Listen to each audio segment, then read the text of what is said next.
John chapter 11, verses 1 to 53. Now a certain man was ill, Lazarus of Bethany, the village of Mary and her sister Martha. Mary was the one who anointed the Lord with perfume and wiped his feet with her hair. Her brother Lazarus was ill. So the sisters sent a message to Jesus, "Lord, he whom you love is ill." But when Jesus heard it, he said, "This illness does not lead to death. Rather it is for God's glory, so that the Son of God may be glorified through it." Accordingly, though Jesus loved Martha and her sister and Lazarus, after having heard that Lazarus was ill, he stayed 2 days longer in the place where he was. Then after this he said to the disciples, "Let us go to Judea again." The disciples said to him, "Rabbi, the Jews were just now trying to stone you, and are you going there again?" Jesus answered, "Are there not 12 hours of daylight? Those who walk during the day do not stumble, because they see the light of this world. But those who walk at night stumble because the light is not in them." After saying this, he told them, "Our friend Lazarus has fallen asleep, but I am going there to awaken him." The disciples said to him, "Lord, if he has fallen asleep, he will be all right." Jesus, however, had been speaking about his death, but they thought that he was referring merely to sleep. Then Jesus told them plainly, "Lazarus is dead. For your sake I am glad I was not there, so that you may believe. But let us go to him." Thomas, who was called the twin, said to his fellow disciples, "Let us also go, that we may die with him." When Jesus arrived, he found that Lazarus had already been in the tomb for 4 days. Now Bethany was near Jerusalem, some 2 miles away, and many of the Jews had come to Martha and Mary to console them about their brother. When Martha heard that Jesus was coming, she went and met him, while Mary stayed at home. Martha said to Jesus, "Lord, if you had been here, my brother could not have died. But even now I know that God will give you whatever you ask of him." Jesus said to her, "Your brother will rise again." Martha said to him, "I know that he will rise again in the resurrection on the last day." Jesus said to her, "I am the resurrection and the life.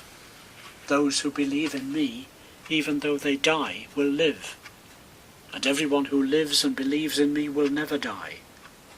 Do you believe this?" She said to him, "Yes, Lord, I believe that you are the Messiah, the Son of God, the one coming into the world." When she had said this, she went back and called her sister Mary and told her privately, "The teacher is here and is calling for you." And when she heard it, she got up quickly and went to him. Now Jesus had not yet come to the village, but was still at the place where Martha had met him. The Jews who were with her in the house, consoling her, saw Mary get up quickly and go out. They followed her because they thought that she was going to the tomb to weep there. When Mary came where Jesus was and saw him, she knelt at his feet and said to him, "Lord, if you had been here, my brother would not have died." When Jesus saw her weeping, and the Jews who came with her also weeping, he was greatly disturbed in spirit and deeply moved. He said, "Where have you laid him?"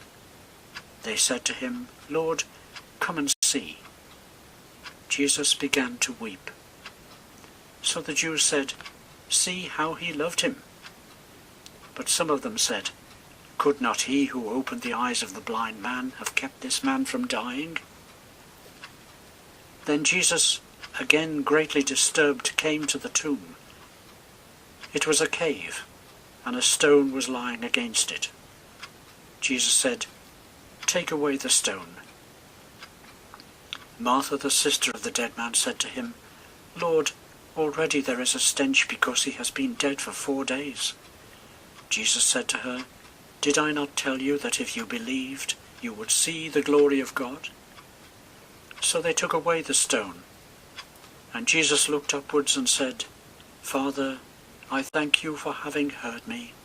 I knew that you always hear me, but I have said this for the sake of the crowd standing here, so that they may believe that you sent me. When he had said this, he cried with a loud voice, Lazarus, come out! The dead man came out, his hands and feet bound with strips of cloth, and his face wrapped in a cloth. Jesus said to them, Unbind him and let him go. Many of the Jews, therefore, who had come with Mary and had seen what Jesus did, believed in him. But some of them went to the Pharisees and told them what he had done. So the chief priests and the Pharisees called a meeting of the council and said, What are we to do? This man is performing many signs. If we let him go on like this, everyone will believe in him, and the Romans will come and destroy both our holy place and our nation. But one of them, Caiaphas, who was a high priest that year, said to them, You know nothing at all.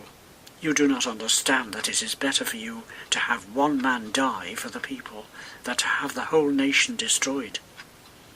He did not say this on his own, but being high priest that year, he prophesied that Jesus was about to die for the nation, and not for the nation only, but to gather into one the dispersed children of the God. So from that day on, they planned to put him to death.